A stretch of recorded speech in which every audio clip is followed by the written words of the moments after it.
Hello and welcome to Scribes' annual CLE, and that is AI and its influence and impact on legal writing. And of course, generative AI, artificial intelligence, has been at the forefront of virtually everyone's minds lately, especially in the legal profession, because of the goings-on and the transformative impact that ChatGPT has had on the legal profession. And virtually everywhere you turn, there are articles being written about generative AI, concerns being raised by lawyers. Will robot lawyers steal our jobs, or variations on that theme? And there are looks at the impact that AI is having on every aspect of our practice and on courts themselves. So there's no shortage of great things to talk about the impact that AI is having, and particularly for our purposes on the impact on legal writing. And who better to talk to about it than our panel of distinguished panelists. First, let me introduce Jacqueline Schauer. Ms. Schauer is the founder and CEO of ClearBrief, which won Litigation Technology Product of the Year at Legal Week 2023. She was named to the ABA's 2022 Women of Legal Tech list, as well as the 2022 Fast Case 50, which honors innovators, visionaries, and leaders in law.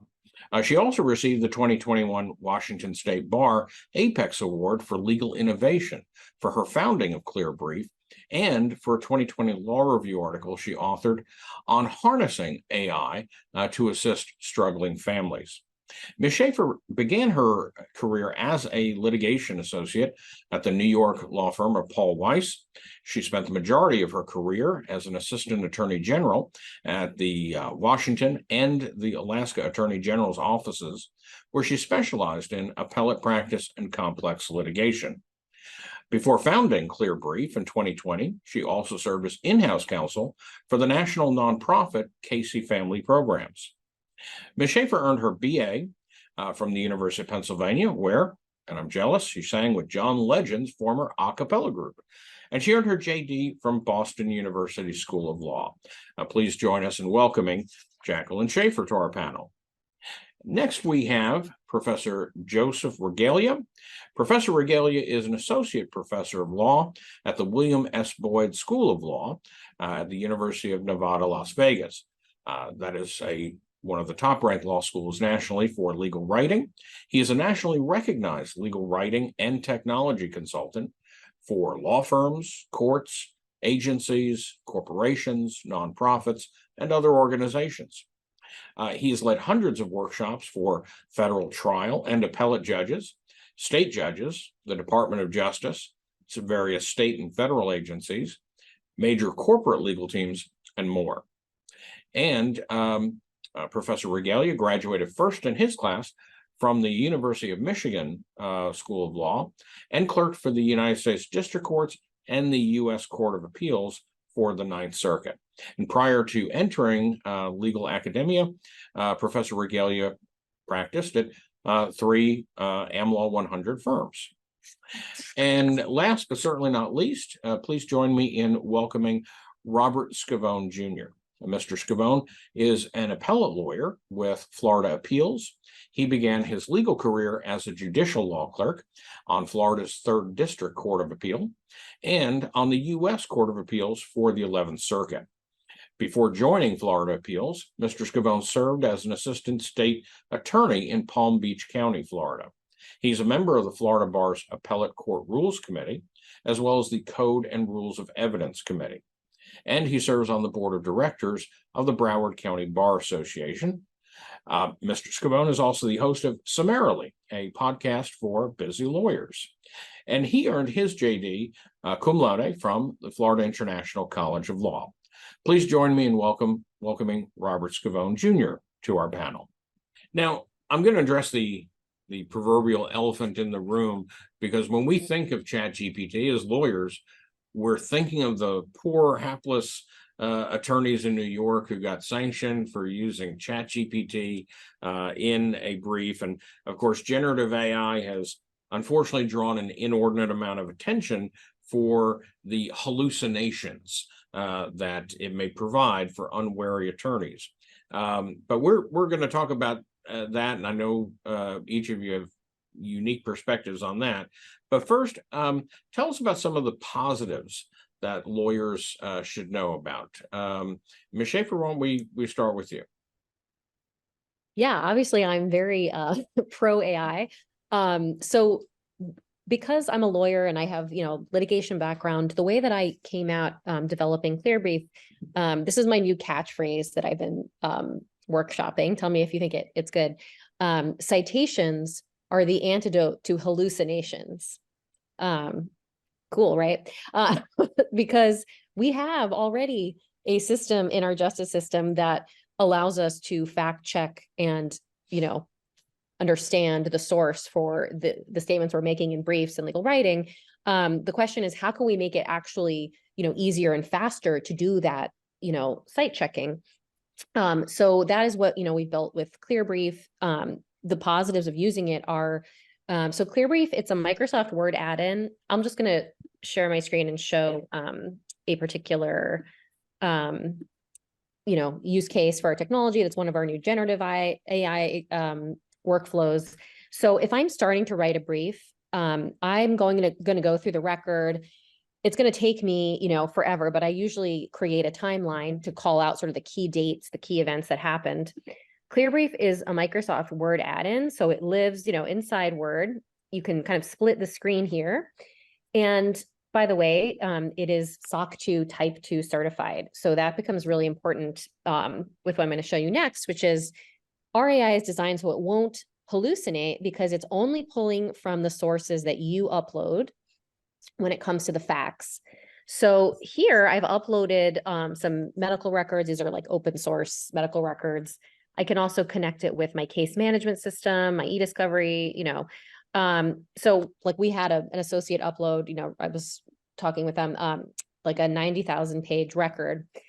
You can select the documents that you want ClearBrief to use in the timeline, and that's it. So this takes, about a minute, and the AI will go through those documents and figure out which items are dates. So if you have a bunch of transcripts and a witness mentions a date or even actually refers to it, like 3 days ago, I was at the bus stop.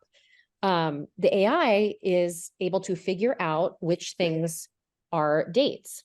Okay, so now I click in my document on the left, and ClearBrief has just saved me hours and hours of the grunt work of legal writing, which is I can now see the date extracted from the document, a summary that the AI wrote of what happened on that date. And then this is the important part, the citation to exactly where that information came from with that highlighted. So I understand, okay, January 14th, 2014, John underwent left total knee arthroplasty. And I can, see that in my source. So now I kind of have this timeline, and I can get to the fun part and the artistic, part of writing my facts section to tell the story, just to focus on the events that I can prove with the evidence.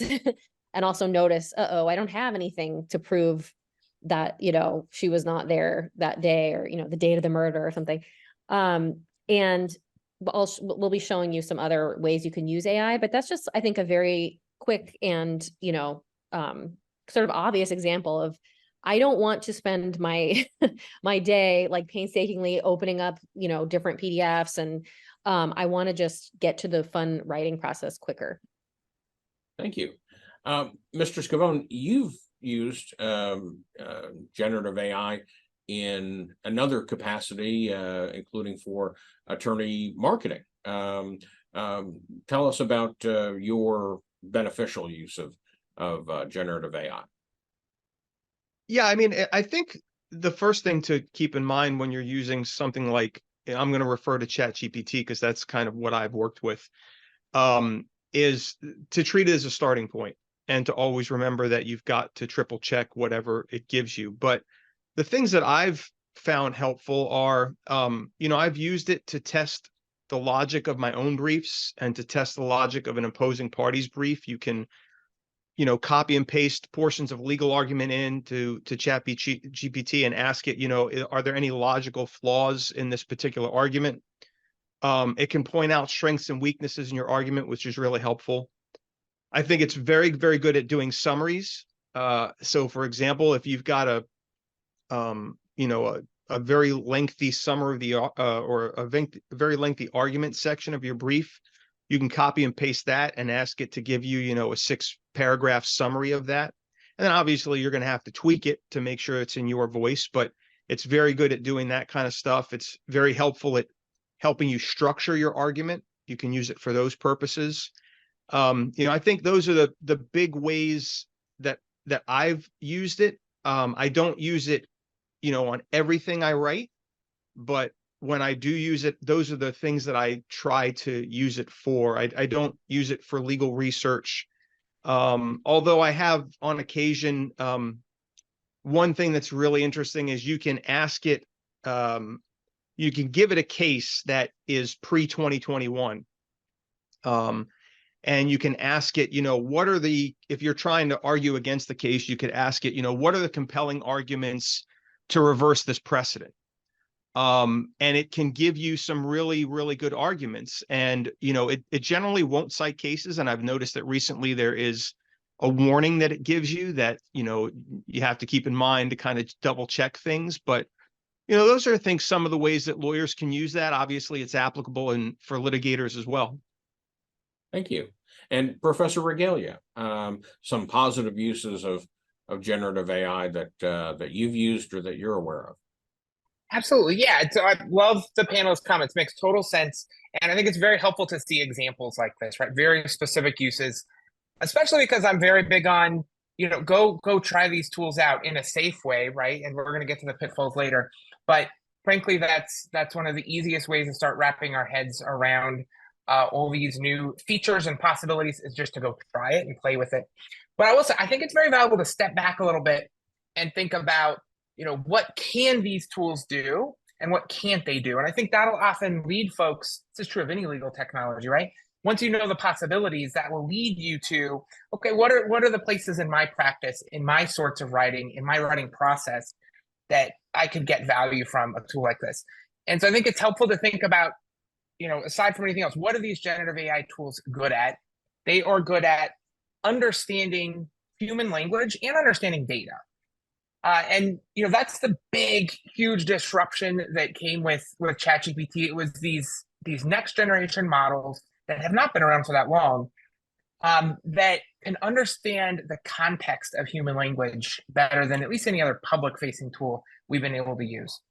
And that is really the game changer, right? It's the fact that not only can a generative AI tool understand our instructions, or can understand our text if we give it a piece of a document to work on, it can also understand data. So, you know, generative AI can look at a database of legal research, for an example, and working in conjunction with that database, do really cool things that in the past we would need a person to do.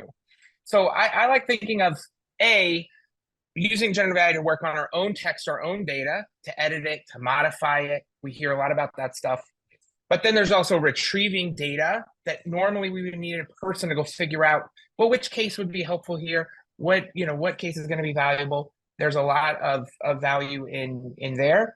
And then the other piece is producing its own language. And I do like to flag with folks, that's not just, you know, draft a portion of my document. That also includes coming up with instructions for other tools. And so to me, one of the most exciting aspects of generative AI is really thinking of it more as a brain, as opposed to a repository of knowledge. Because we all hear about the hallucination issues and all of that. But so much of that is because people are using generative AI as like a Google, right? We're going to pull some information out of its training data. It's really not what it's designed for. That training data was used, you can think, this may sound a little forward, right? To bring it to life. Of course, not suggesting it's alive, but we are getting close to Halloween, so I mean, there you go, right? But the training data was used to give it a brain. And so to me, the exciting uses are usually GPT or another generative AI tool plus something else. So, Jackie talked about her tool. That's a great example. We're seeing the explosive growth of legal tech providers, general tech providers, from Microsoft to Westlaw, all looking at how can I use these generative AI tools as a brain to power up these tools that we use every day. And so, to me, the next 2 years, the next 3 years, as we see the generative AI in that role, is the most exciting. And I'll just say, to be practical, what I find is the most useful is, if you're just going to use ChatGPT today, having it work on your own text. The more open-ended the question or the instruction, the less context that a generative AI tool has, the more it's going to get confused. And I think oftentimes we're expecting these tools that are built to be creative to somehow work like a very fixed data, legal research tool or something like that. And to me, that's just kind of basic tech competence, right? Understanding what your tools can do, what they can't do, what they're designed for. And so, having it work today on your own text, where there's lots of context, to me is usually the most safest place. Of course, we'll talk about pitfalls, I'm sure, in a little bit, of which there are many. Thank you. Now, one of the big fears, I guess, identified with generative AI and just AI overall is the fear of robot lawyers taking our jobs. Goldman Sachs did a study earlier this year that estimated that AI could perform as much as 44% of legal tasks.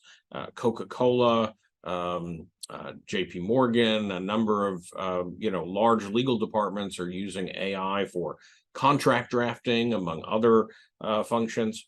How much do each of you feel, in the legal writing realm at least, can be performed by generative AI? And, are robot lawyers going to take our jobs? I guess sort of a two-part question.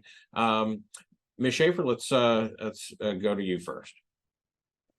Yeah, so I tend to also think that the Goldman Sachs type studies, like most bankers or people in the finance world, like they don't really respect lawyers very much. So they just think it all can be automated. And it's like, do you actually understand what we do? Like, I don't know. So I tend to be very skeptical at those numbers. And also, I think what I see right now happening on the ground is that it's not that suddenly they don't have any, they're using AI, so they don't have any hours to bill or something like that. What I see is they use AI to do the stuff that takes them a bunch of time, but ultimately is frustrating and annoying, like what kind of the sort of tedious timeline task, doing your table of authorities. That's something that Clearbrief does, doing your exhibits, hyperlinking. And then they end up getting like a full day back where they can spend wordsmithing their brief.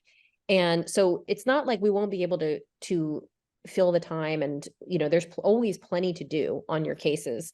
It's just a question of, can you actually spend your hours doing something that is of a higher value strategically to your client? So I don't think we're going to. The other big kind of elephant in the room is the bar. I think the bar, bankers underestimate, what we will do to protect our guild, kind of thing.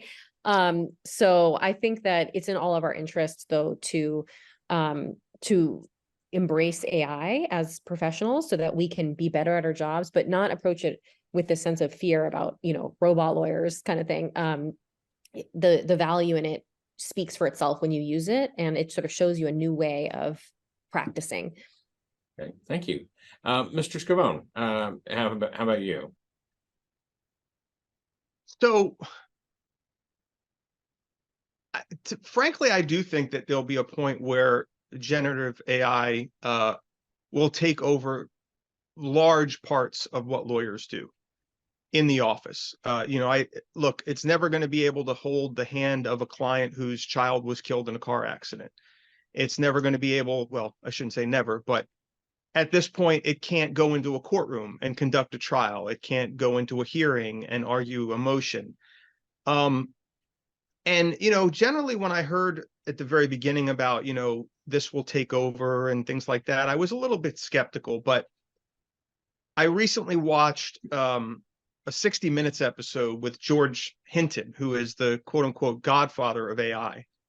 And I encourage you all to watch it. It was really a fascinating interview. But he thinks that ChatGPT understands and at some point may be able to reason better than humans do. And that from someone with that level of expertise sort of took me aback a little bit. His theory is that ChatGPT is learning and will continue to learn. So that's why I say that in the long run, look, I'm 51 years old. My first cell phone was a brick phone. And at that point, nobody could imagine that we'd be carrying these little thin devices around that are essentially our entire lives. So I think it's very unwise to think that ChatGPT will not continue to take over large swaths of what we do as lawyers. And I think lawyers are just going to have to learn to adapt with that. And look, that may not be a bad thing. If generative AI can make lawyers more efficient and more productive, that is not necessarily bad for the lawyer, and it's certainly not bad for their clients. Thank you. Professor Regalia, is it as dark as Mr.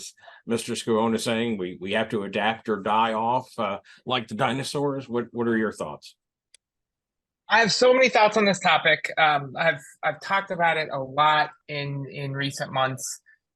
So I'll start a couple things just to consider. So one is, I think it's very valuable to think about the next year, the next 2 years, the next 5 years, the next 10 years, especially folks earlier in their career, because this is going to be your future, and trying to make predictions about what will legal practice look like and what will the value lawyers continue to serve look like. I 10 years out, and I was asked this recently in an interview. Very hard for me to predict. As much as I nerd out in this area, it is this era of technology and AI, the ability to very quickly train these models now and improve these models using generative AI to improve the models. You almost can't underestimate how disruptive to information, reasoning, language-based tasks this technology could be. And when you think about a lot of what lawyers do, which is read text or read data, read information, parse it for insights, organize it, categorize it, and then repackage it, that is kind of right at the heart of what generative AI, especially this era of generative AI, is doing. Now, I will offer some good news, I think. So one is, a lot of the top AI experts for a long time have said that human plus AI will remain the most powerful tool. And so no matter how good AI is, when you add humans to it, it still works better. Historically, that's true. Time will tell whether that continues to be true. There is reason to think that maybe at some point it won't be. For right now, it definitely is. When you hook a lawyer up to a good, powerful AI, you're going to get better results. You're going to get better value. Another thing I'll throw out there is there is so much unmet legal need in this country. And I'm not just talking about access to justice. I mean, as a law professor, yes, that's my number one priority. But I'll go to the private sector piece. There is an enormous amount of legal need that consumers could pay something, they just can't afford market for whatever type of legal need they need. That's actually a massive pool of money that has been untapped.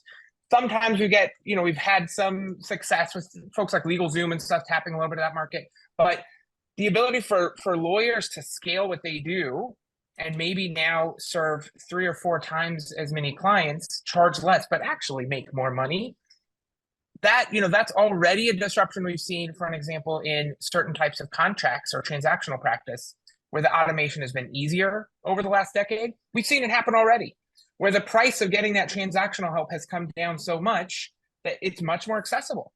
If you want help, forming a business or whatever it may be, it's 10 times more accessible now than it used to be. So we might see that positive change on the writing side, we think of as legal writing, where we're still adding lots of value at the top level. Maybe wordsmithing for a while still, although I don't know.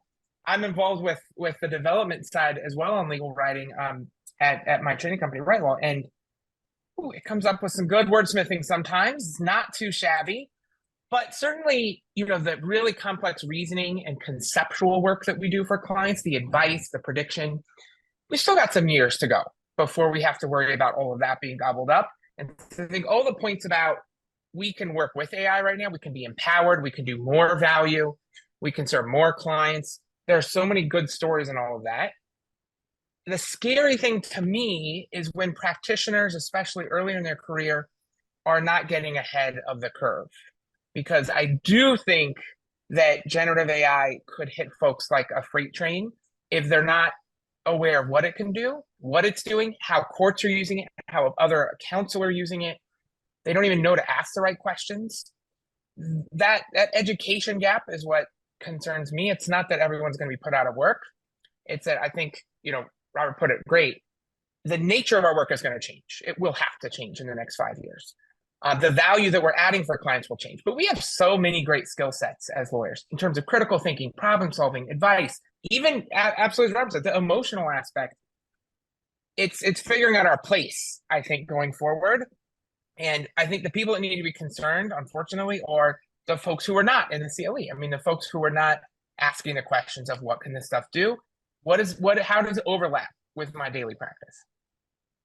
Let me ask our panel about the elephant in the room that I promised to get back to, and that is the other problem, not the robot lawyers taking our jobs problem, but the ethical risks. We saw in the Mata versus Avianca case and the use of ChatGPT to write a brief or research the brief and make up cases.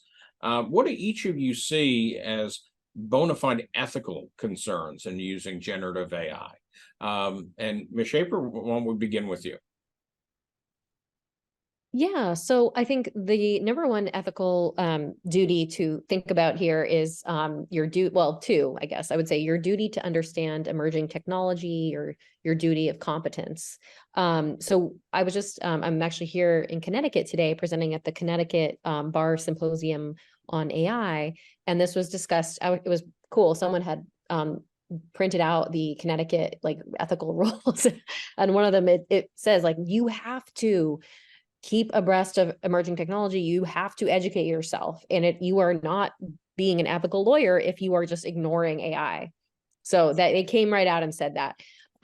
So I think that's a very valid point, because even if you yourself say, look, I'm going to keep doing things the way I've always done it, the people that you work with might be using it. So your associates, your paralegals, and I'm on different chat groups with paralegals and folks from across the country, and they're all saying they're using it, whether you know it or not. So are you supervising them appropriately to spot, do you have a process that you're following in a very strict way around site checking to ensure you don't become the next, Stephen Schwartz, or I guess there was another person from LA, it was just above the law yesterday, who used it to do legal research. You should know by now, don't use ChatGPT for legal research.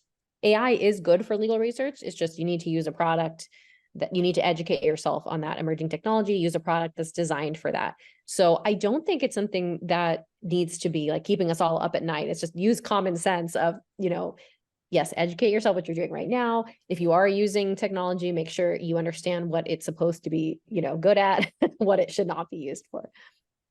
That it's a problem with the user, not necessarily the technology, is kind of what I understand from you. And Mr. Scavone, what do you have to add to this topic? Ethical aspects that keep you awake at night. Well, I mean, I think there are three big ones. Number one is plagiarism. ChatGPT may not necessarily it'll give you language, but you may not necessarily know that's a direct quote. So to the extent you're pulling stuff right from ChatGPT and not given its attribution, that's problematic. Another problem I see is that even if ChatGPT is able to give you a real case and you go and check that case, and that's exactly what the case stands for. The problem is that ChatGPT at this point only goes back to 2021. So there's a possibility that you could be citing a case that's been overruled, or heavily criticized, and you wouldn't know that if you did not go to Westlaw or one of your proprietary databases to check it. And then the final thing, and I think this is one that well, at least I haven't heard a lot of people talk about it, is billing. There's a push and pull with billing. So on one end, at the point ChatGPT becomes like a part of all legal practice, there will be questions about why firms are not using that technology and not taking advantage of the cost savings that they could gain from that.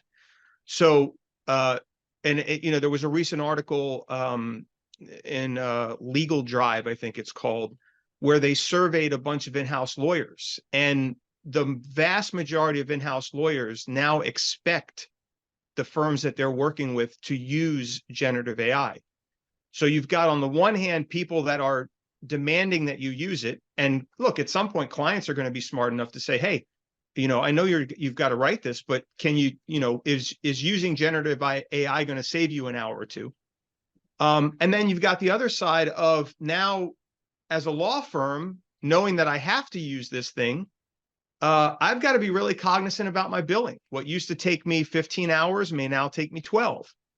And how, making sure you account for that when you enter your billing, so there's a lot of ethical issues around billing, I think, that still have to be explored. Thank you. And Professor Regalia, your take on the ethical concerns aspect. So just given time, and I totally agree with my co-panelists, I'll just flag what I see as the big buckets. So first, definitely competence, and this was already mentioned by my co-panelists. To me, I see that as competence, and this is all legal tech, right? Competence for me using the tool. So how do I use it properly? How do I use it safely, accurately? I've already mentioned, in my view, it's probably not a great competent use right now to have ChatGPT go get legal research out of its pre-trained data, because at least we know there are some accuracy issues. But when you hook up ChatGPT and you're using it on a Westlaw database, then we're not going to worry about that so much. So I think understanding how what you do can be implicated by generative AI is part of that competence, how to use it properly. Then the other half of competence is understanding how courts, other parties, other lawyers might be using it, so you can ask the right questions. It's the same thing we see, for an example, in e-discovery, where if you don't understand what questions to ask about how an opposing party is storing their data or retrieving their data, et cetera, we're going to run into competency problems, even if you're not using the tool yourself. So there's, do you know enough to be dangerous, part of competency. Fees, absolutely a really big one. I'd agree with Robert there. And we can take a little bit of guidance from, I mentioned earlier, transactional context, because we've had a lot more success in legal tech automating contracts. And so we've already seen this play out in the market somewhat. So a world in which, a lot of contracts, you can automate a good chunk of that. And so the market changes changes its price that we'll pay. We'll probably see something similar eventually, right? Where we just know a motion to dismiss maybe would have cost some sort of range. And like now we know it's going to take half the time. And so the costs we're charging, whether we're using alternative fee, that's what we've seen a lot in the contract context, or something else. Communication is another big one folks have talked about. So should your client know that you're using generative AI? That's also dovetails with candor to a tribunal, right? So should the judge, should the court know you're using generative AI? I think that's a very tricky area, because it overlaps with lawyers' own competence, their own judgment, their own decisions. We don't question whether they're using other AI tools during their process. And so I think it's a thorny area, but a lot of folks have asked, should clients consent to you using generative AI on their matters? It's a good open question to think about. There's also confidentiality. So when you're putting data into one of these tools, where does it go? I'll mention a few things there because it's so important. One is knowing which model, which product at the foundation level, at the generative AI level, has your data. So GPT, OpenAI's model, it's the most popular right now, I'd say. It's the most advanced. Make sure you're aware of what they do with your data. Right now, they say you can opt out of having your inputs inserted into the training data. Maybe that alleviates some of the issues. They also store your data, according to them, using industry standard data security in terms of SOC 2 and all that kind of stuff. But most of the products, if you just Google products and you're looking for generative AI products, they're, like we talked about earlier, they're another product hooked up to GAI, to generative AI. And so now maybe you have two products with your data, two companies. Some of these products will use other third service providers. So you've got 3, 4, 5 layers of companies or tools that your data is winding its way through. And maybe in the end, yeah, you're using GPT's model to do some of the hard work, but you've got to track where your data is in each step and make sure all of those confidentiality concerns in terms of are you complying with data security, all that stuff, that I think is very, very important to consider. And then the legal side is, and Robert mentioned this, copyright issues. So we've already seen these lawsuits against OpenAI because the training data includes copyrighted materials. What does that mean about what it produces? Now, this is an important place where you want to know your products, because then we have some competing models. I think Meta, Facebook just announced they're creating a competitor generative AI that is trained on completely clean data with no copyright involved. So I think over this next couple of years, we're so early in this technology, right? That's another thing that's very important to keep in mind. Usually in legal tech, we've had a decade or more for people to get comfortable with a tool before it comes commonplace.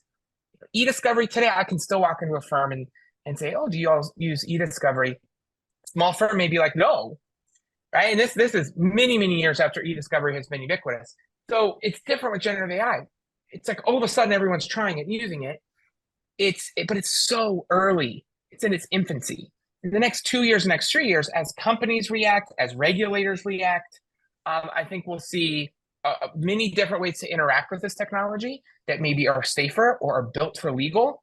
And so, it's important to pay attention. The last things I'll say is bias is another thing that often gets talked about.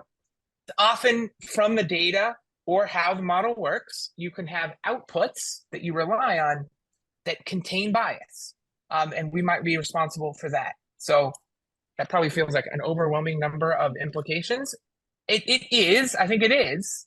But on the other hand, as we've already talked about, with great possibility becomes a lot of risk.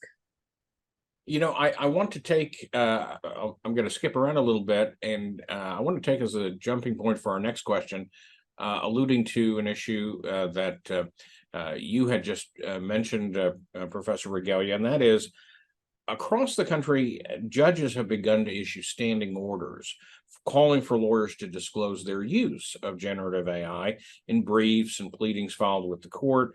Judge Brantley Starr from the Northern District of Texas, where I practice, was the first in the country, but there have been others who have followed. I'd like our panelists to answer, do you agree with such judicial measures, or do you see these as more of an overreaction? I mean, I hear about those and I think, well, don't we still have Rule 11 in the Federal Rules of Civil Procedure, or did they just disappear? Mr. Scavone, let's start with you. What are your thoughts on the judicial reactions to AI? I mean, I think they're understandable. And I think they're probably likely harmless, to simply have somebody certify that they've used some sort of AI. I don't think there's any particular prejudice that would cause a party. Unfortunately, when you're talking about rules and court procedures, you often have to craft them to the lowest common denominator. You can't assume that people are going to always act in good faith and follow the rules. And, as we've seen, they don't always do so. And so I think a rule that requires a lawyer to say, yes, I used it. I don't think the lawyer should have to explain how it was used, but just the mere fact of using it, I think, is harmless. But on the other hand, I also think it's kind of meaningless because, okay, the judge knows you used ChatGPT on your brief. I mean, at the end of the day, he or she still has to read the brief. If you cite a case improperly, or if you cite a case that doesn't exist, you're going to get called out on it. So I don't know. I mean, I think it's really much ado about nothing. Thank you. Ms. Schaefer, what's your take on this topic? Yeah, I agree with that. And actually, just one idea that came to me as Robert was talking was actually maybe that this could be a good way to actually get some real world data on like people who's actually using AI, so that if people have to check a box that they did use it, at least then we'd have some real, information. But yeah, I think it's ultimately not going to be a lasting trend, I think, of these orders, because it's now, I think it was an initial reaction of understandable concern that suddenly the courts would be flooded with briefs with fake cases. And yeah, but exactly, like they're already, as part of their job, checking your citations, or they should be. So you will face the consequences if you use it improperly. So. And thank you. And Professor Regalia, you've sort of addressed this already, so I don't want you to have to go over new ground, but let me ask you a kind of related question about the judicial reaction to generative AI. In other countries, we've actually known a number of judges to incorporate use of generative AI in drafting their own judicial writings.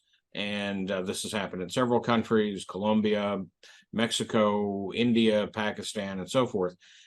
Do you foresee a day when U.S. judges will maybe break away from their more, I guess, fear or stigmatization of use of generative AI and embrace it themselves in legal writings and opinions? What do you think?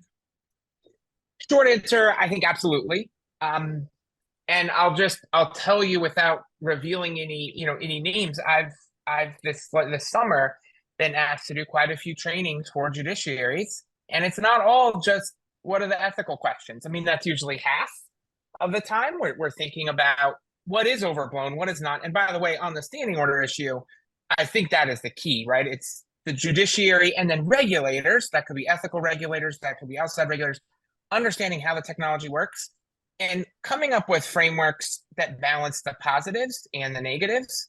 I will just say, in fact, I do think a lot of the standing orders are a little bit reactionary in that people use technology all the time and they make a ton of mistakes in legal practice. I mean, the number of folks who have copied and pasted a brief and then filed it, not even change their client's name, happens every day. I mean, I probably do more legal writing training and tech training for judges than almost anyone else. And I hear constant examples of that.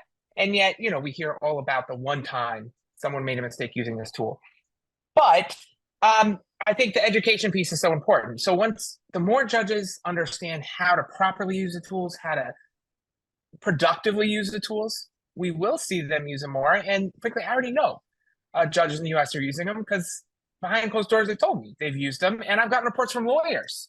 I just had a call last week with a group of lawyers who were convinced a judge used ChatGPT to write their order and made some significant mistakes. And I agreed with him. I think absolutely, 100% in my mind, ChatGPT was used to write the order. So the answer is, it's just like in legal practice. It's already happening. But because it's so hard to detect in the average case, especially with the latest gen, GPT-4, it is very hard.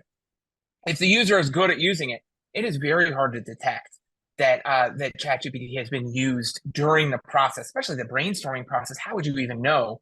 So I think the detectability is another piece of this.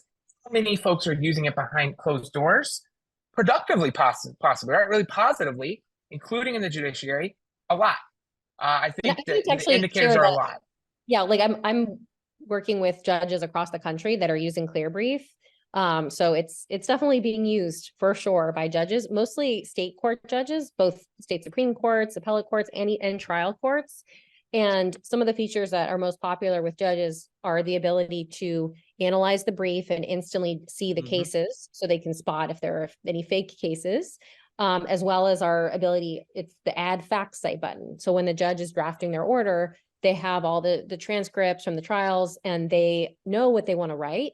So again, the lawyer is in control, the judge is in control, or the clerk, and they select any text in the Word document and the AI will suggest where in the record that was discussed, so they can add in the citations and tailor and make sure their opinion reflects the truth of what really happened. So for sure, it's already being used by judges. And so we should be excited about that, to be honest, because judges who are up on emerging technology are the ones who are, going to be kind of, once they come out of the out of the shadows, they will be helping to, normalize what we were talking about, during this panel, which is the ethical use of technology. And we all have a duty to understand it. And Wonderful. I'll add just really quick, if I can here. I'm working right now with the National Judicial College, and this is the main trainer of judges. And all of my work with, it used to be legal writing. Now all of my work with them is AI programming. They want to train their judges how to use it, how not to use it, how are litigants using it. So I think judges are actually very interested in the benefits, in the ways they can use it to do better work, more transparent work, all that kind of stuff for the public. And I'd also just remind everyone how early we are again in this technology. This is like the story of 2023. So as we see these tools mature in coming years, amazing tools like ClearBrief, our interaction with generative AI is unlikely to be hopping on ChatGPT anymore. It's going to be hopping on these different environments that are much more closed, with lots more guardrails, lots more accurate and useful data it's being fed. And so a lot of, I think, the fear, the stigma, most folks don't even realize they're using, GPT-4 versus, the Llama model versus whatever. Those are just going to be these foundational models hooked up to all these particular use cases that we're going to be interacting with. And a perfect example is Microsoft Word, right? Copilot, I think they finally, Microsoft Word's, their integration of GPT is finally coming out in November for folks. So, that's a perfect example. Will you be going to ChatGPT to do some brainstorming work? No, it's going to be right in, it's going to be right in Microsoft Word. Fascinating stuff. And this is clearly, I think I had a question posed about whether or not AI is the future of legal writing. I think you all have answered that question.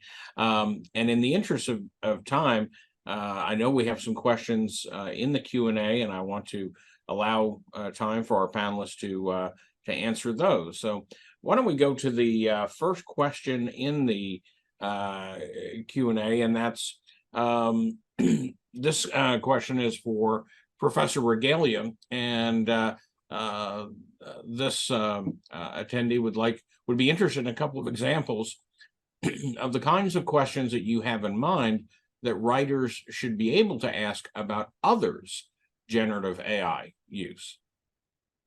Yes, I think it's a couple of things. So one is it's not necessarily asking the opposing counsel or the opposing attorney the question. That may be one important aspect, but it's also asking yourself, how do you respond to people that are using it?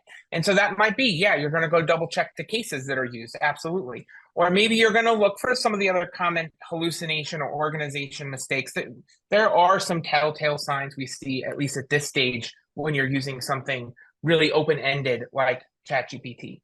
So to me, as time goes on and these tools are more ubiquitous and embedded in all the other software we're using, it's knowing which things to check for so that you're going to go ask those questions. And then the other piece is, and this is just going to develop over time, our treatment and how we're going to regulate it. Do people need to disclose, right? To make that conversation easier, more transparent. I will say, if the regulation piece, a very important part of all this, how will the use of generative AI be regulated? Other countries maybe are a little bit ahead of us on this. The G7 recently came out with some great principles. The UK has come out with some great principles. And a lot of the principles are around transparency. They're around making sure that the users of the results are on notice. Adobe just announced, for an example, that there's going to be this indelible watermark when you use it to create an image. So as we get into that disclosure question, it'll be, do we need to know? Do we need to tell others? I think all of that will be important. Okay. We have another question. This is really for everyone. What do you think about AI checkers?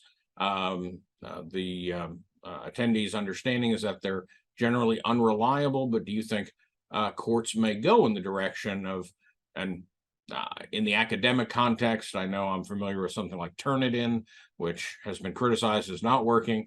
What are our panelists think about AI detectors? And Ms. Schaefer, let's start with you. Yeah, I've talked to the leading AI experts. I feel like I'm lucky in Seattle. We have a lot of those like floating around. They all say just forget it. It is not something that you can hang your hat on. Sort of like lie detector tests. Like it's not good science. We don't want to do that. And also, I think the bigger question is like, to what end? It's like we're using AI in legal research. Should we be trying to, detect, and is the goal to like shame somebody for using it? Like if anything, I think we need to reframe why we're trying to detect that. It's just, if anything, what I suggest is using a tool like ClearBrief to detect if they've made a terrible mistake. Now that's juicy because that's how you're going to, slam them in court and win your case. But, as we talked about, there's also just plenty of mistakes that people are making left and right that you can, that have nothing to do with actually even using AI. And so if you can use technology to detect those mistakes and call them out for the benefit of your client, I would focus more in that. And there are tools to do that, like brief analyzers, like ClearBrief. And Mr. Squill, we're going to let you have the last word if you have anything to add to those remarks about AI detectors. No, I don't have anything to add on that point. Okay. All right. Well, with that, I know we're a little over the time, and I thank our attendees for such incisive questions, many of which were answered over the course of the panel discussion. And I want to thank each of our distinguished panelists for their time and expertise and insights. Jackie Schaefer from ClearBrief, Robert Scavone from Florida Appeals, and Professor Joseph Regalia from the University of Nevada, Las Vegas, Reno School of Law. And thank you so much for being here. This will conclude the CLE portion of our program. We're next going to move on to our Scribes Awards, and I hope. Hey, John? Yes.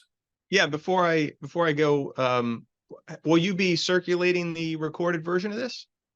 We'll be making that available. Yes. Fantastic.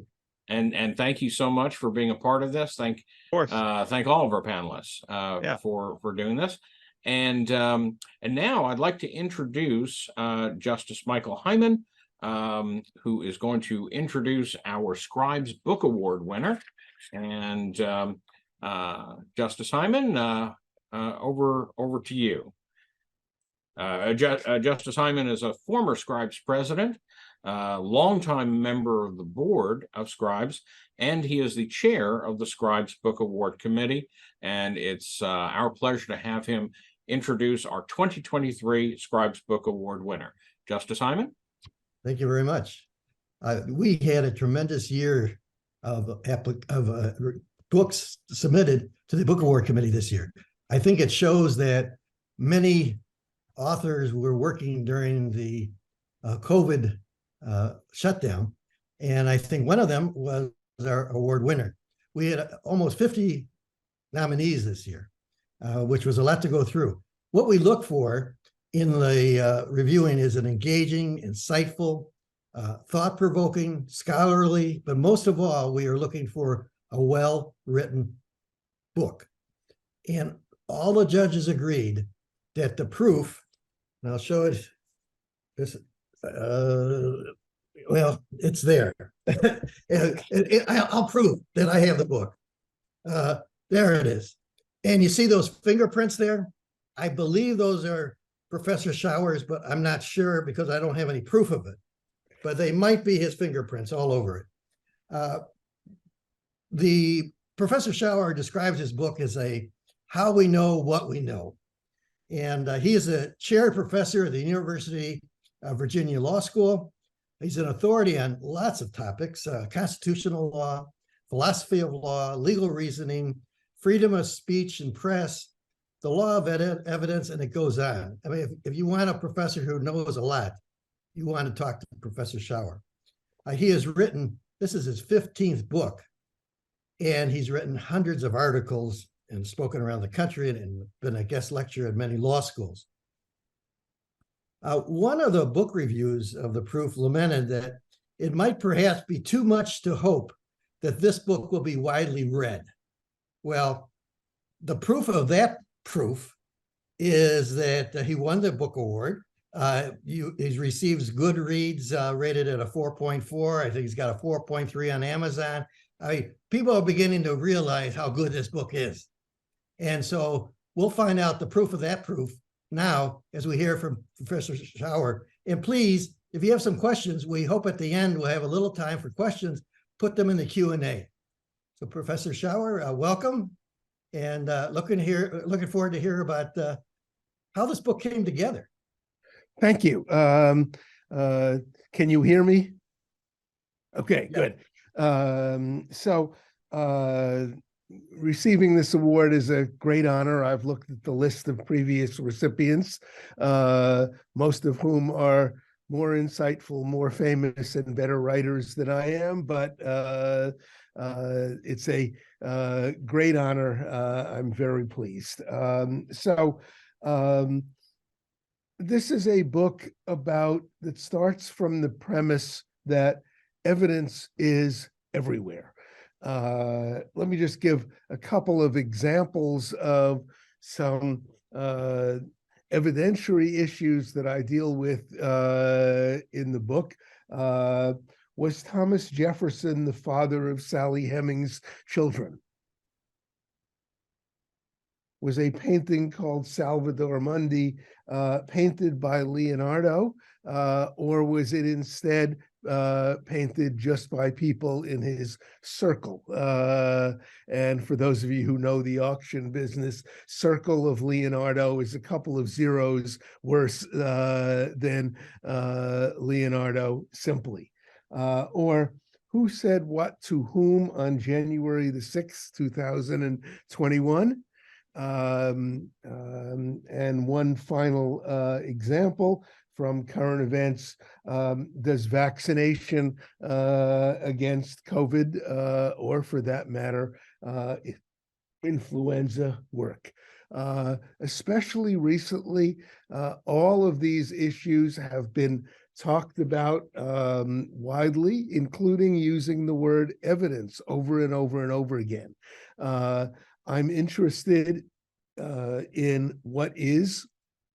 I will leave it to other people to decide what we should do about what is, but we have to start with knowing the facts. Until we know the facts, we can't know what to do about them. The book is partly about law and partly about larger evidentiary issues that come up, as I said, in non-legal contexts. A couple of the examples in the book, or a couple of the themes in the book, are that there are things that we can learn from the legal system. That is, there are things that the larger political and social world can learn from the legal system. So, for example, the larger world can learn from Rule 401 of the Federal Rules of Evidence, by which I mean the idea that evidence is incremental, the idea that a particular piece of evidence is useful or not because it is conclusive and not because it is irrelevant, but it is useful or not if it moves the ball, if it advances the inquiry, if it makes an inquiry, makes an incremental difference in what we know. That's the basic lesson of Rule 401. It is the basic lesson of Bayesian statistics, for those of you who think in those terms. And it would be good if much of the world understood this incremental idea. In other areas, what the law does is not necessarily useful in larger contexts and maybe counterproductive in larger contexts. So, for example, take the exclusion of so-called character evidence or so-called past acts evidence. The legal system mostly has good reason for excluding these things. But although the legal system has good reason for excluding issues of character and issues of past acts, I dare say few of us would apply that principle when we are deciding to hire deciding whom to hire as a babysitter, or if you are in charge of security at a bank, and you have an applicant for a bank guard who has on 3 occasions been tried, convicted, and imprisoned for bank robbery, you're not going to hire that person as a bank guard, even though in the 4th trial for bank robbery, the previous 3 would be inadmissible in court, and properly so. So in some areas the larger system can learn from evidence law, in other areas not. So let me just very briefly describe some of the big lessons in the book that come out of the examples that I've mentioned, and that come out of some number of other examples that I talk about. 1, evidence can be strong or weak. Evidence in that sense is quantitative, but the important lesson that comes out of that is that weak evidence is still evidence. It's a common belief that weak evidence ought to be discarded entirely. That's just wrong. Evidence can be strong or weak. Weak evidence is still evidence. But what follows from that is whether evidence is good enough depends on what is at stake. So again, for those who are mathematically or statistically or decision theoretically minded, what I'm talking about here is what decision theorists call expected value, that how much evidence we want depends on what's at stake. And in some contexts, a great deal is at stake, and we might want better evidence. In other contexts, less is at stake, and we might want less good evidence. Now, again, what is at stake oversimplifies an idea, going back to Blackstone and the idea that it is better that 10 guilty people go free than that 1 innocent be punished. That's built in and should be built in, not just to the legal system, but how we think about evidence in everyday life. So one of the things I talk about in the book, in one of the headings of one of the subchapters, is beware of adjectives. Now, adjectives in general are a good thing, but this is a group devoted to good writing. I suppose most of the people that I'm talking to understand that adjectives and adverbs can be overused, that it's not a bad idea to go through one's writing and eliminate, if not all, almost all of the adjectives, almost all of the adverbs. The great legal theorist Lon Fuller of the Harvard Law School referred to this as de-verification. Go through your writing and take out all of the veries, which are the equivalent of pounding on the table or other words to that effect. Now let's move from that and think about how that plays out when we think about evidence.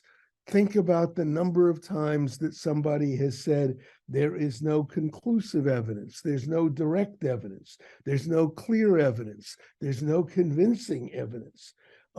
All of these adjectives are ways of implicitly acknowledging that there's some evidence, but building in a burden of proof in the evaluation of it. We would be better off if we never allowed people to say there's no conclusive evidence, no direct evidence, clear evidence, convincing evidence, and so on. So one final lesson from the book, and I'll that again plays out in everyday life, and it goes back to the idea that the legal system has different goals than everyday life. When some typically athlete or entertainer or political figure is accused of some form of wrongdoing, hardly an unusual circumstance. One of the things that we find people say when the question comes up about whether they should be suspended or voted out of office or censured or whatever is, let the legal system play out. Let the legal system make its decision. Why? The legal system has its own burdens of proof. It has its own goals. It has its own standards. When we are deciding whether to suspend a quarterback or censure a politician or cancel the TV show of an entertainer, we are applying different standards and different goals and different burdens of proof. So let me finish with a final example from art. There was a prominent American modernist romantic painter of the 1930s and 1940s. Her name was Florine Stettheimer. She's widely valued by art experts. One of her paintings was recently offered for sale by the Boston auction house that used to be Skinner and is now part of Bonhams. A report came out that the particular work of art might not be authentic. One person said it was not authentic. 7 or 8 other art experts said it was authentic. And the auction house withdrew it, saying, there's controversy about this, we cannot offer it. That was a sensible decision on their part, because they lose a little bit of money by losing a sale, but they lose an enormous amount in terms of reputation, even on the slight chance that it's not authentic. But if you own a Florine Stettheimer and you have it on your wall, do you take it down, even in the face of this controversy?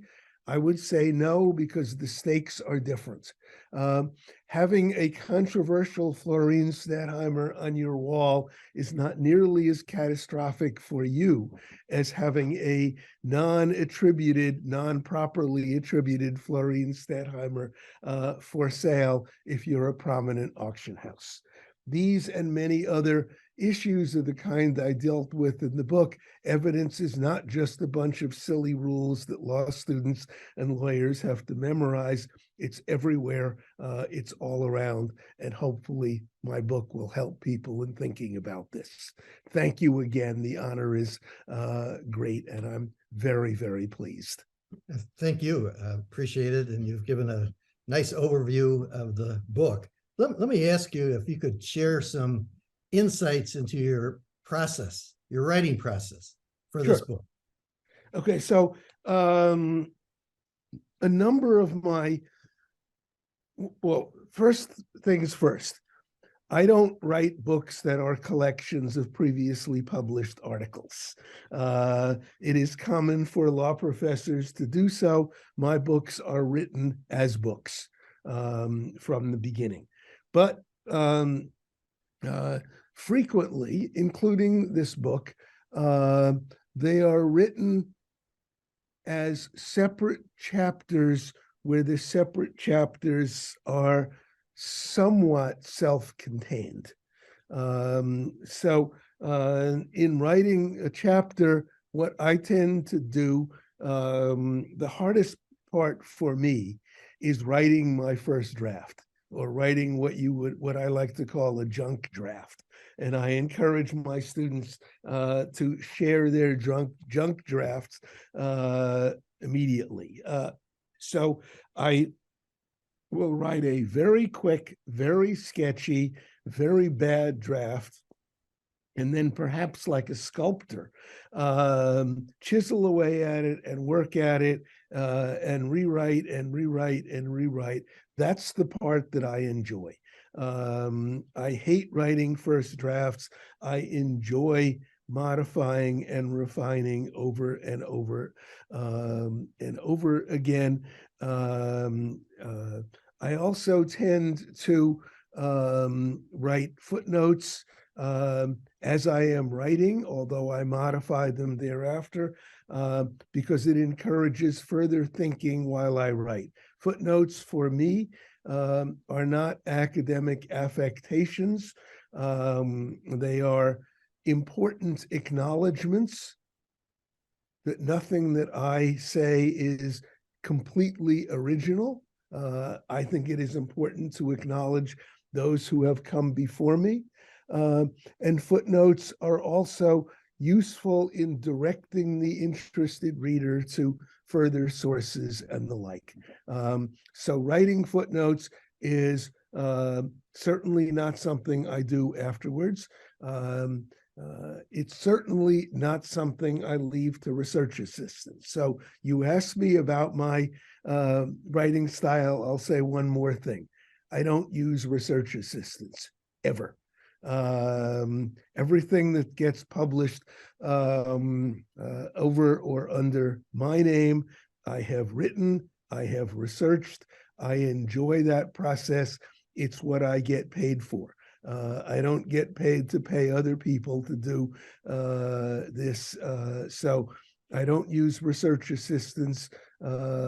And for what it's worth, I even do my own word processing and typing. But that's my style. Let me ask you, you mentioned the footnotes, and this book has about 50 pages of footnotes. And I only have one criticism of the book, and it isn't about the writing. It is great. The footnotes are so small that even with reading glasses, it's hard to read. I mean, it's about half the size of the regular size. I understand. But my question is, how do you go about your own research? How do you go about that research when you're writing a chapter?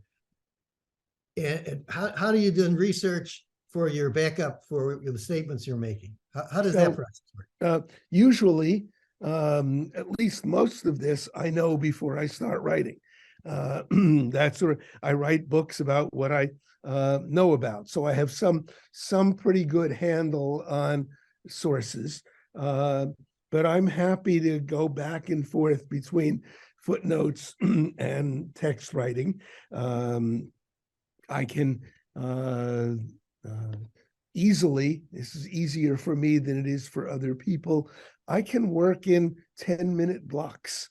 I can write for 10 minutes and then do something else and immediately pick it back up. That's a talent that has served me well.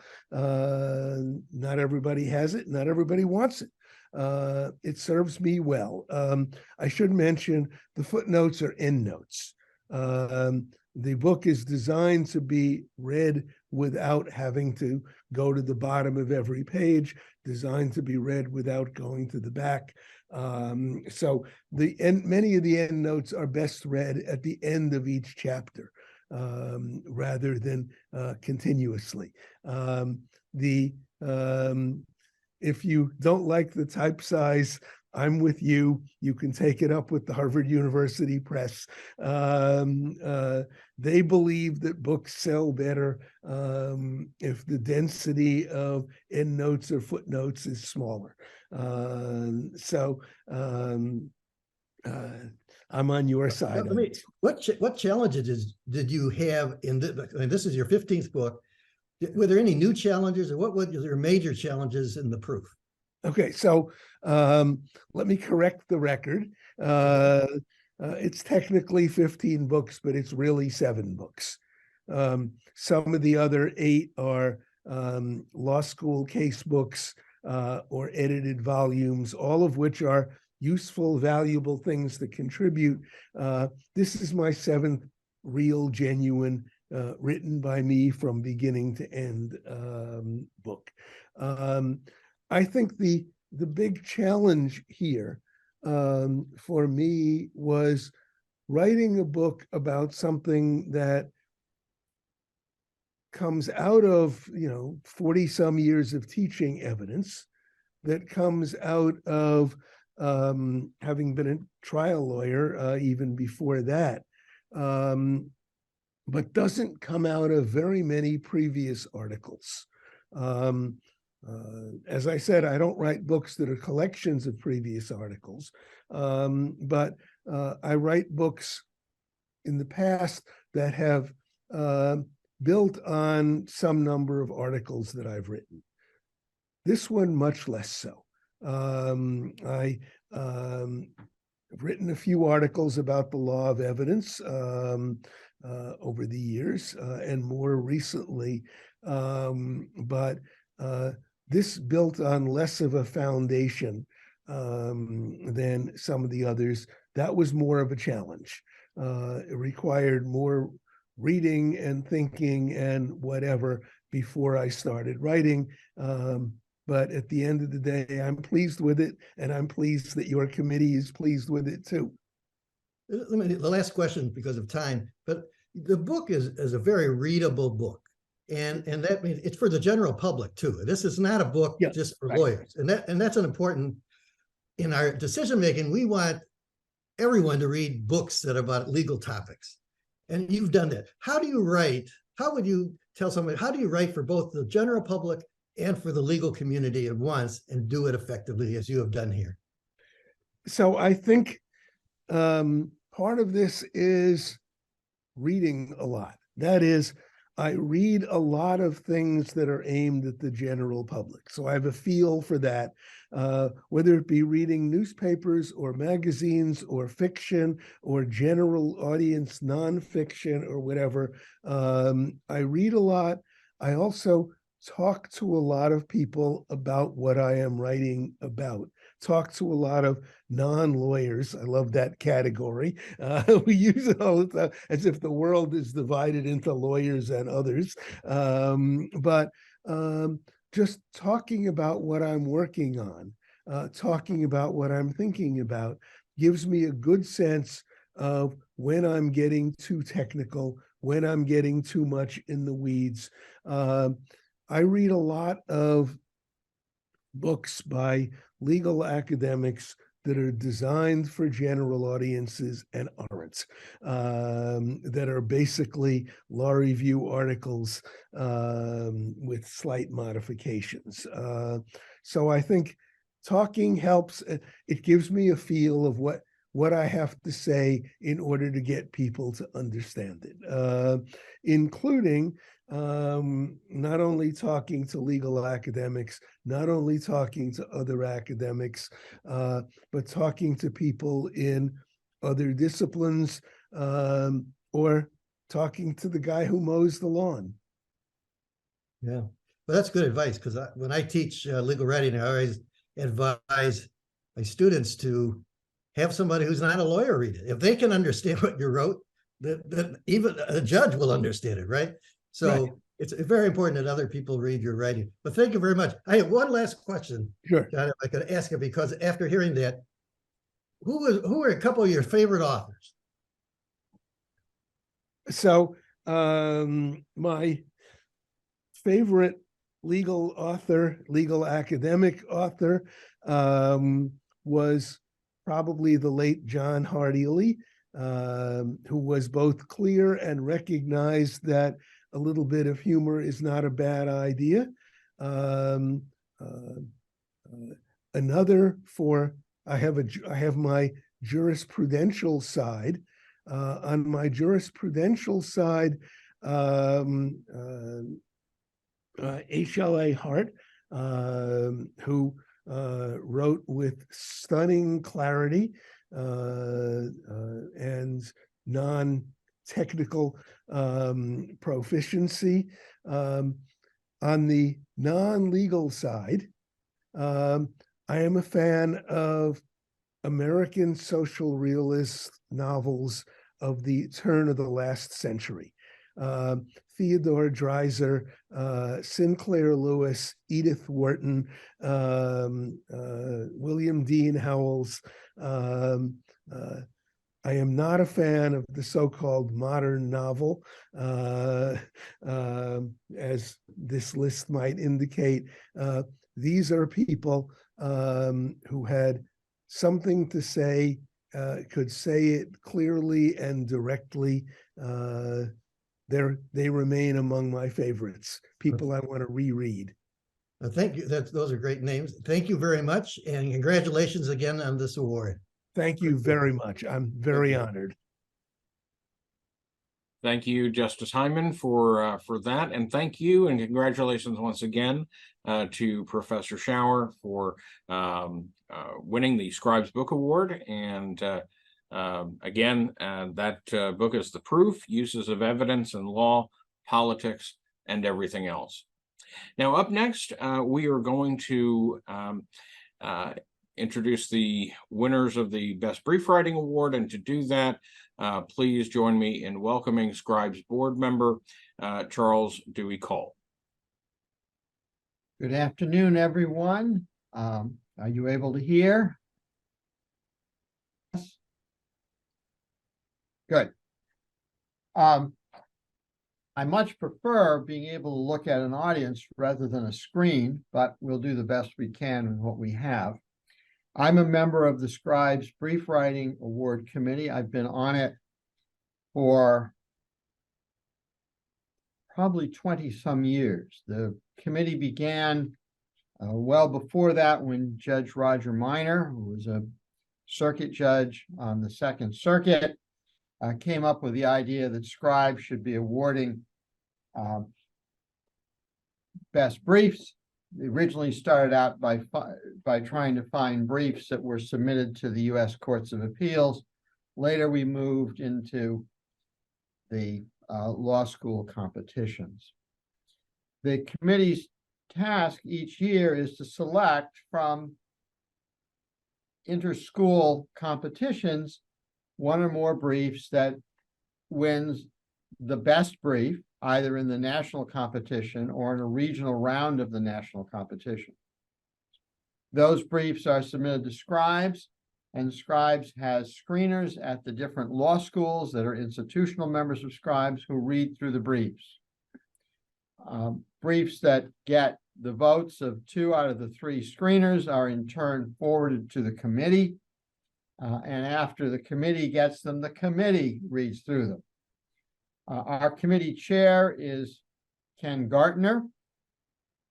Its members include Andrew Bender, Beth Cohen, myself, Steve Fink, Robert Markle, Susan Jaffe, Gail Mullins, and Mary Rose Strube. We go through those briefs and we read them blind. All we see are numbers on them, but we take the time to read each one. And then the different members of the committee submit to Judge Gartner the briefs that that member thinks should be the best brief. And we have traditionally done this football poll style, in the sense as we try to rank them 1 through whatever.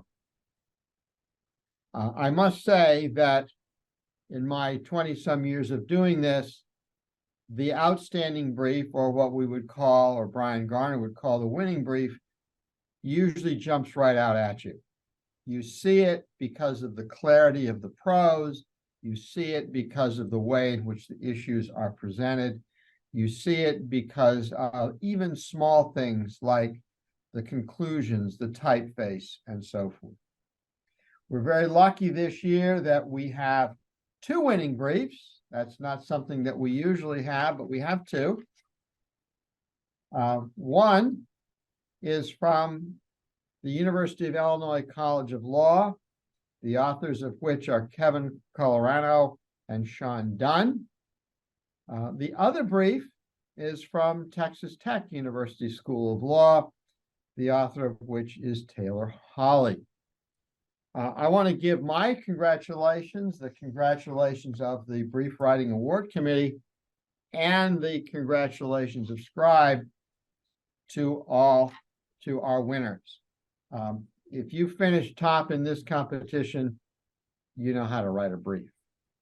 Would anyone like to say a few words about your brief?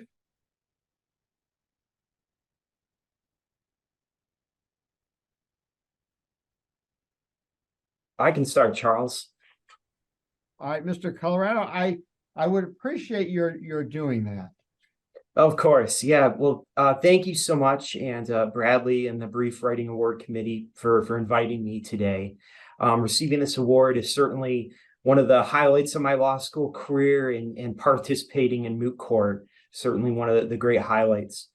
Just a little bit about myself. I graduated from the University of Illinois College of Law this past May. And before law school, I worked for a few years as an aerospace engineer. Before that, graduated from the University of Michigan for mechanical engineering. I'm an associate now at Fish & Richardson in Atlanta, and I focus on patent litigation and trade secret litigation. I've been with the firm just over a month now, and I can truly say that moot court and brief writing has certainly been the most valuable experience that I've gotten in law school. This is only week 5, and I'm already on my 4th brief writing for the firm. So definitely one of the most important experiences. Gave me a great foundation, and certainly something I'll continue to work on. So thank you so much for inviting me. It was a pleasure to be here. Well, I appreciate your remarks. I should say I do a fair amount of IP work, not a lot of it, but stay out of patents, mostly trademarks. And I should say that in general in the field, we need more people like you who write well. Just leave it at that. A lot of technical writing and not enough persuasive prose. Thank you, Charles. Anyone else?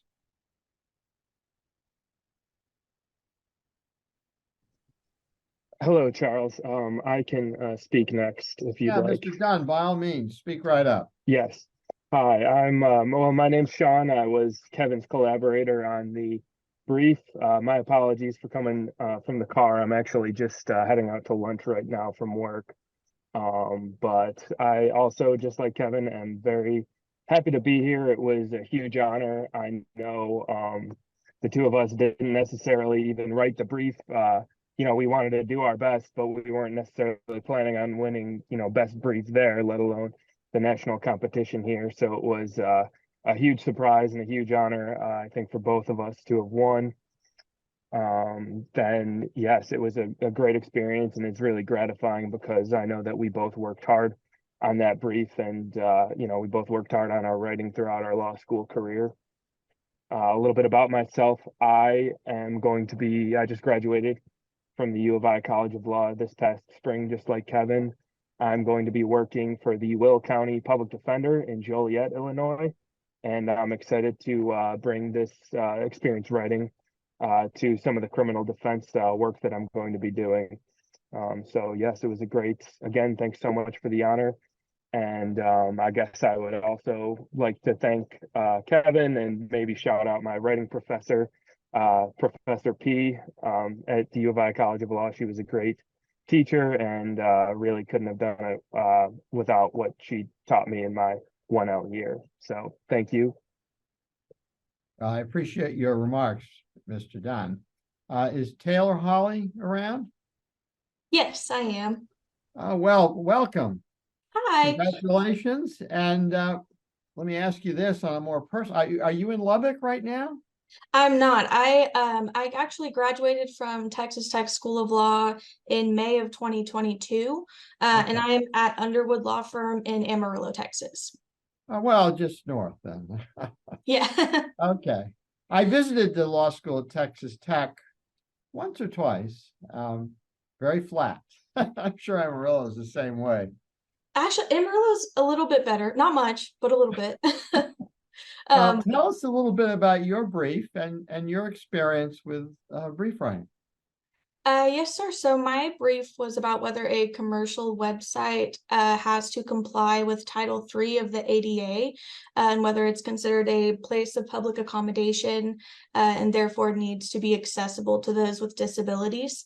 Shout out to the two oralists on my team, Alicia and Pandey and Kayla Staley. They helped with research. And also shout out to our two coaches, Robert Sherwin and Justice Larry Doss. They were excellent mentors throughout law school and even now that law school is over. Well, thank you very much. And again, congratulations, Mr. Colorado, Mr. Dunn, and Ms. Taylor. You've done a splendid job. To come in first in this is something of good recognition. So thank you all. Thank you.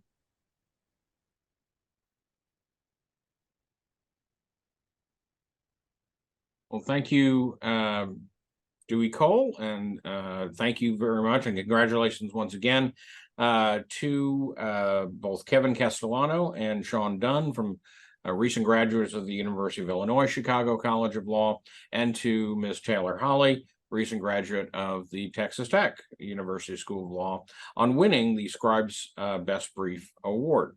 We'd now like to close this year's program by presenting the 2023 Joseph Kimball Distinguished Service Award.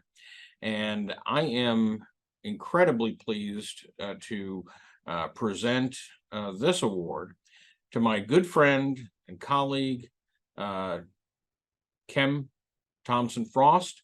Kem is a retired Chief Justice of the 14th Court of Appeals in Houston. She earned her JD from Texas Tech and her LLM from Duke Law School. She's been a member of the Scribes Board since 2015, and she has worked proactively to expand Scribes' membership base and to help produce quality programming about what we care about more than anything here at Scribes: quality, excellent legal writing. Kem Frost has taken the reins in planning, coordinating, and moderating many in-person as well as online Scribes CLE programs, including a very successful regional 2016 program in Houston, and very well-received panels at multiple Scribes annual meetings. More recently, she's been instrumental in advancing collaborations with Attorney Protective Insurance and with the American Inns of Court Foundation through the Right to Be Heard series. The Right to Be Heard series consists of 4 online courses featuring presenters who unpack the key ingredients of effective legal writing. They offer perspectives on how practitioners and judges can bring greater clarity and vigor to their written work. Kem's contributions epitomize the spirit of the Joe Kimball Award, and we are not just grateful for Kem's service, we are better for it. Kem, from all of us at Scribes, thank you, and I understand that you've received a package containing the award via overnight delivery, and you have that. Thank you for holding that up, and congratulations to you, and would you care to offer a few words? Yes. Thank you for those very kind words, and thank you for this recognition. What a privilege to serve on the Scribes Board and work side by side with so many talented folks to further Scribes' mission of promoting clear, succinct, and forceful writing. I'm so grateful to be part of this important work. And Joe Kimball is a legend in Scribes, and I'm especially honored to receive an award named for him. So I just give you a big Texas thank you for honoring me in this way. I'm very grateful. Congratulations once again. I'd like to thank everyone for attending our Scribes annual program. And with that, we are concluded.